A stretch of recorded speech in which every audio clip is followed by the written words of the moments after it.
Berarti pertanyaan saya belum dijawab oleh Bang Rifai ya, terkait dengan unsur delik di dalam pasal 32 dan 35. Saya tadi berharap sebetulnya jangan hanya peristiwanya yang digambarkan, tetapi analisa-analisa yuridisnya itu yang lebih penting. Ya, pasal 32 bunyinya kan begini.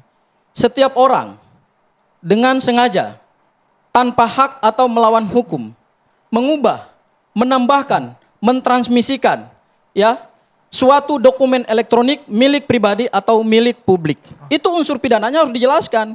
Unsur setiap orang itu adalah melekat di situ adalah unsur subjektif.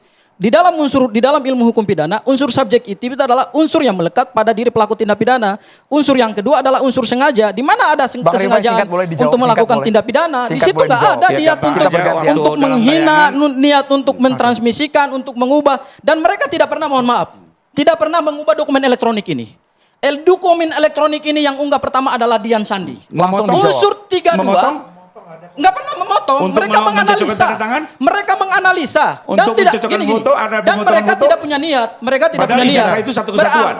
Berarti Bang Rifai tidak memahami unsur delik pasal 32 dan pasal 35 secara ilmu hukum pidana materi. Saya ingin masuk ke pasal 35. Tapi kembali lagi ini nggak ada proses hukum. Berarti Bang Rifai nggak memahami unsur delik pasal 32 dan pasal 35. Sebentar. Persidangan lah yang membuka ya. Saya juga nggak mau terpancing, nanti udah ketahuan.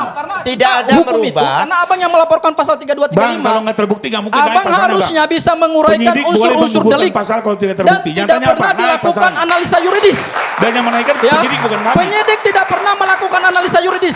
Yang abang gambarkan itu hanyalah suatu peristiwa yang diduga adalah peristiwa hukum. Tetapi ketika kita masukkan dalam penerapan pasal, maka unsur deliknya harus jelas. Abang tidak mampu melakukan analisa unsur delik. Nanti kita pasal 32, pasal 35. Kami semua buka. Tapi faktanya sudah jelas, sudah clear. Saya uraikan juga unsur pasal 35 buat abang kalau abang mau. Jangan kita melakukan seolah ada persidangan di sini. Jadi begini, sebentar, Rifai. Yang buka laporan pasal 32 35, saya mengharapkan abang selaku anggota tim kuasa hukum Pak Joko Widodo mampu memberikan satu analisa yuridis berdasarkan hukum pidana material yang diatur dalam pasal 32 35 sehingga kami teryakinkan. Jangan hasil penelitian ilmiah kemudian dikatakan ini adalah tindak pidana padahal berdasarkan asas legalitas.